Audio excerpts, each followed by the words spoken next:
Hello everyone, how are you बेटा, कैसे सभी। चलो आज हम बात करने वाले हैं 10th क्लास का जो टॉपिक है बेटा, वो है हमारा arithmetic progression, that is the 5th chapter. अब उसको करने से पहले आप मेरे साथ क्यों जुड़ रहे हो, मैं सबसे पहले उसी की बात करूँगा आपके सामने, ठीक है। सबसे पहले आप मेरे साथ क्यों जुड़ रहे हो, क्योंकि आपको ये पता है कि आप 10th क्लास में हो, आपने अपना बेस क्लियर करना है मैथ सब्जेक्ट्स में। आपको पता है कि math is the most important for 10th class. अगर आपको मैथ नहीं आता तो समझ लो आपकी 10th क्लास ऐसी वेस्ट जाएगी। क्यों जाएगी?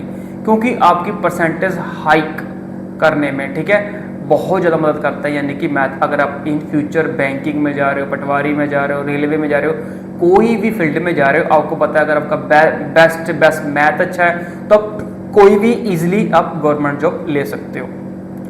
अब आप 10th में हो, आपको पता है आपके 90+ मार्क्स तो चाहिए क्योंकि आगे कंपटीशन बहुत ज़्यादा हाई है।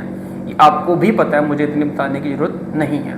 सेकंड थिंग, अगर आप ये वाले मार्क्स को गेन करना चाहते हो, आप आपने इसको गेन करने का टारगेट जो बना रखा है, तो आपको उसके लिए क्या चाहिए? बेस्ट टीचर चाहिए, बेस्ट मेंटर चाहिए जो आपको अच्छे मार्क्स दिला सके।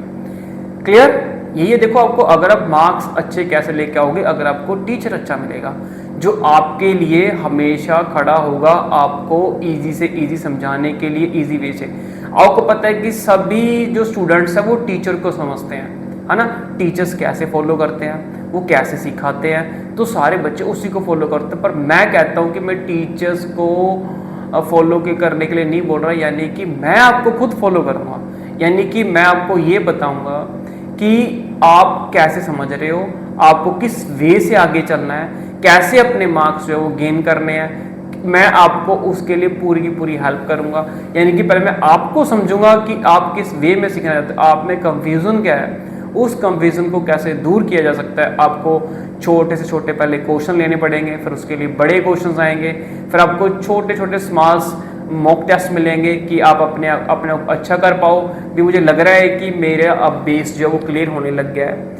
अगर बेस क्लियर हो गया तो हम बढ़िया एग्जाम वाले क्वेश्चन उठाएंगे जो आपने करने हैं। आप ये देखना खुद ब खुद करने लग जाओगे अगर आपका बेस अच्छा होगा तो।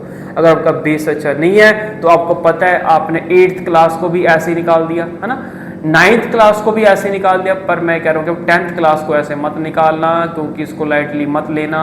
ये बहुत ज़्यादा मेथड्स के साथ घिरी हुई है। चाहे आप साइंस लगा लो, चाहे आप SST लगा लो, चाहे आप मैथ लगा लो, चाहे आप इंग्लिश लगा लो, ठीक है। पर बेस्ट मैं ये कहता हूँ कि अगर आपको अच्छे से अच्छा टीचर मिल जाए तो आपकी जो 10th क्लास की जर्नी है वो बहुत अच्छे से निकल सकती है और बड़े प्यार से आप अपने मार्क्स जो है वो लेके आ सकते हो।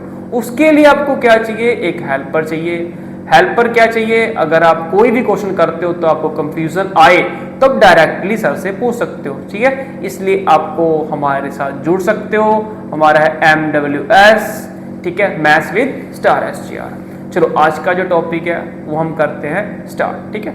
5th चैप्टर है अर्थमेटिक प्रोग्रेशन। ये क्या होती है, कैसे चलती है, इनके बारे में छोटी सी इन्फॉर्मेशन ले लेते हैं। मैं आपको इस चीज़ को एक एग्जाम्पल के साथ समझाता हूँ। सपोज दैट, ठीक है, आपका जो घर में एक पापा ने ना पिगी बैंक बना रखा है, उसमें आप डेली के डेली 100 रुपीज़ डालते हो, ठीक है।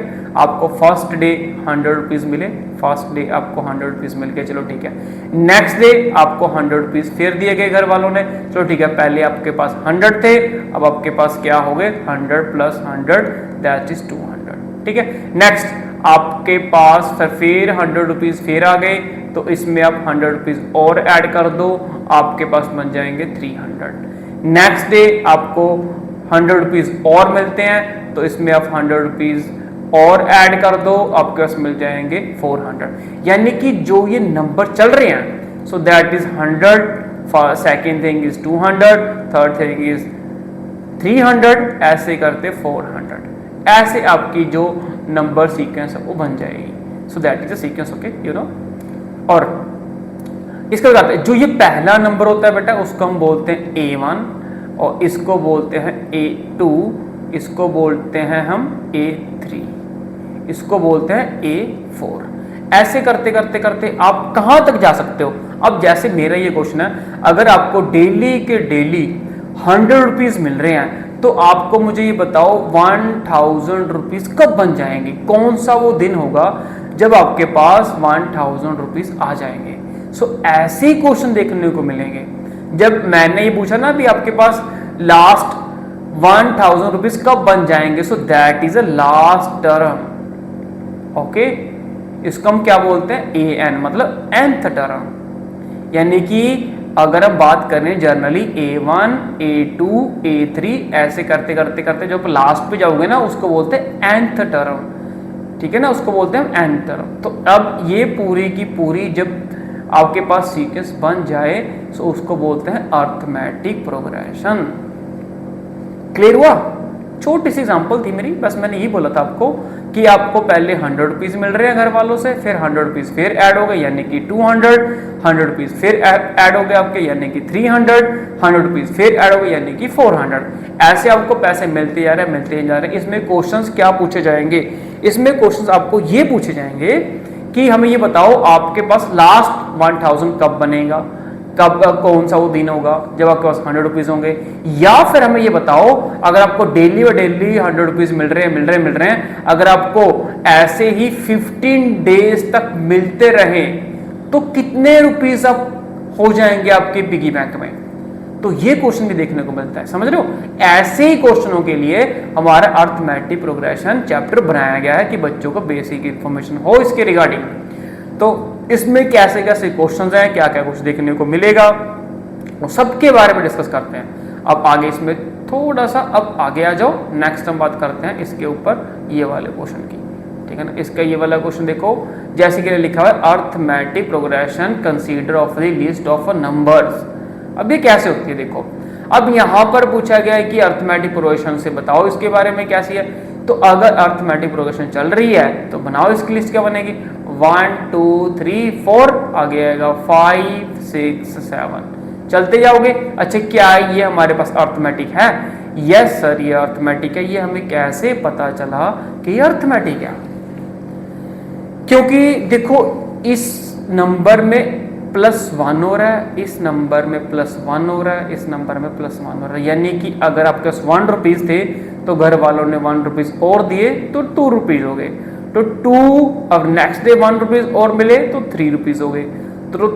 तो आप 3 में 1 जोड़ोगे तो 4 रुपीज हो जाएंगे, अगर 4 में 1 जोड़ोगे तो 5 रुपीज। यानी कि हमें डेली बाय डेली 1 रुपीज मिल रहे थे, यानी कि डिस्टेंस जो है वो इक्वल आ गया।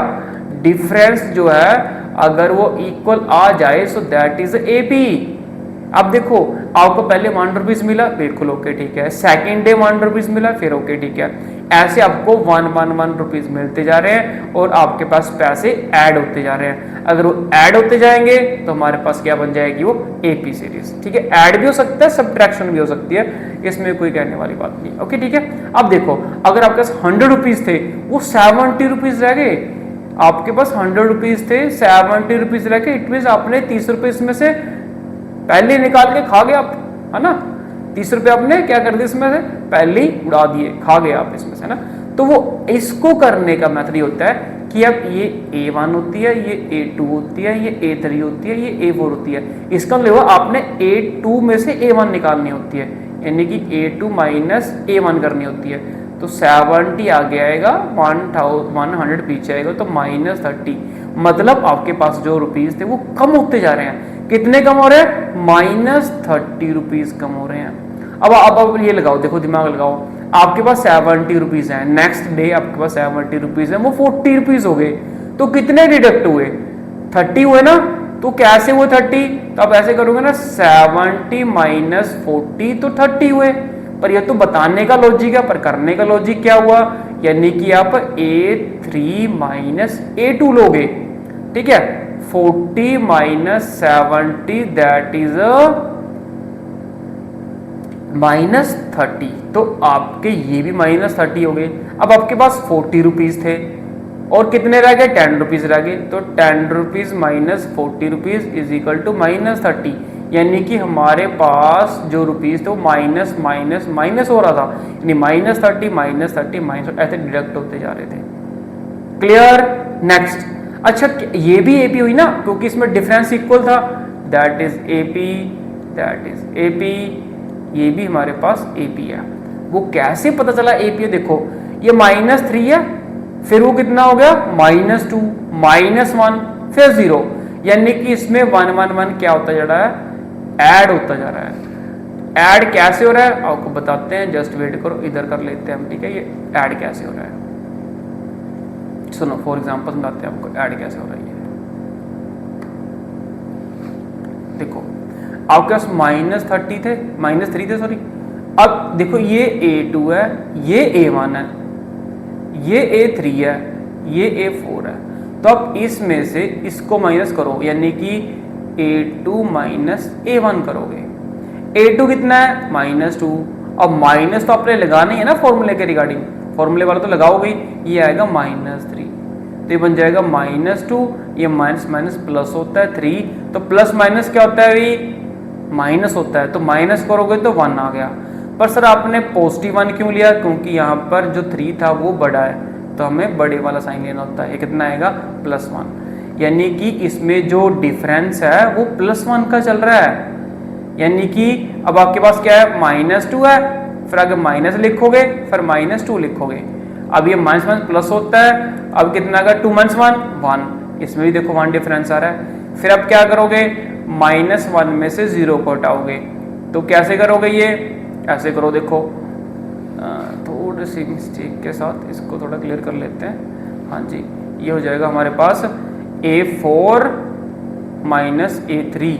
A4 हमारे पास कितना है 0 और A3 कितना है -1, सो ये माइनस माइनस प्लस यानी 1, सभी में 1 1 आ रहा था, यानी सभी 1 1 आ रहा था, तो डिफरेंस तो हमारे पास इक्वल आ गया। कितना आ गया 1, अगर डिफरेंस सेम है so that is AP। Okay, ये भी हमारे पास AP हो जाएगी। इससे आगे वाला नंबर निकालना चाहते हो वो भी निकाल देते हैं बेटा। देखो -2 -3 -2 -1 0 और +1, क्योंकि सभी में +1 ऐड हो रहा था। आगे 2 आएगा, आगे 3 आएगा, आगे 4 आएगा, ऐसे नंबर चलेंगे। अच्छा ये बताओ, क्या अब देखो हमारे पास ये वाला क्वेश्चन देखो कितना अच्छा क्वेश्चन आ रहा है हमारे पास, ठीक है ना। अगला क्वेश्चन देखो, हमारे पास नेक्स्ट क्वेश्चन ये बोल रहे हैं कि आपने 3 3 3 3 दे रखा है, चलो ठीक है दे रखा है। क्या अगर ये 3 3 3 दे रखा है हमारे पास, ये रहा हमारे पास 3 3 3 3 3, क्या ये भी AP है, चेक कर लेते हैं। अब ये ध्यान से देखो कि अब ये वाले 3 में से ये वाले 3 को कम करोगे कितना बनेगा 0, फिर ये वाले 3 में से इसको माइनस करोगे फिर भी कितना आएगा 0। इसमें यानी कि डिफरेंस जो है वो 0 0 0 0 आ रहा है, यानी डिफरेंस तो सेम ही है ना 0 0 0। अगर डिफरेंस सेम आ रहा है तो ये भी AP है हमारे पास, ये भी क्या हो जाएगी AP सीरीज। क्लियर, डिफरेंस तो सेम ही है। अब ये वाले क्वेश्चन को देखो आप कैसे करोगे। अब हमारे पास ये क्वेश्चन आ गया ना, अब ये बताना है कि ये -1 है, फिर कितना दे रखा है -1.5, फिर -2, फिर -2.5। क्या ये AP है, तो चेक करेंगे। अगर AP है तो इसके अगले नंबर ही बता सकते हैं, ठीक है। ये फॉर एग्जांपल सभी APs हैं, इसके बारे में डिस्कस कर रहे हैं हम। हाँ जी ये APs है। आप इसमें बताना मुझे आपको क्या समझ में आया, ठीक है, बात की बातें हैं। A1 A2 A3 A4, ठीक है। हमारे पास रूल हमारा यही है कि हमने एक प्रीवियस से कम करना होता है, ठीक है, इससे, यानी A2 माइनस A1 करोगे तो -1.5 माइनस डाल के -1। अब देखो -1.5 में से अगर आप ये तो माइनस माइनस पॉजिटिव होगा ना तो +1, तो ये बन गया। अच्छा 1.5 में से 1 को कम करोगे तो कितना होता है 0.5। क्लियर। अब वही हमारा क्वेश्चन है, अगर आप A3 में से A2 को माइनस करोगे, A3 हमारे पास -2 है, A2 को माइनस करो -1.5, तो कितना रहेगा -2 + 1.5। अगर 2 रुपये में से आपके 1.50 रुपीज़ चले जाए तो कितने बचेंगे, हमारे बचेंगे 0.5। तो ये भी हमारे पास सेम है, ठीक है ना। अब नेक्स्ट है हमारे पास A4 माइनस A3। A4 कितना है हमारे पास -2.5, माइनस लिख के -2, ठीक है। अब ये आ गया -2.5 और हाँ ठीक है ठीक है ठीक है। थोड़ी सी मिस्टेक मुझे ये लग रही है कि यहाँ पर जो है ना -2.5 में से 1 जाएगा तो -0.5 होता है, यहाँ पर भी क्या होता है -0.5, यहाँ पर भी क्या होगा, -2.5 में से जब आप 2 को निकालोगे तो -0.5 होता है।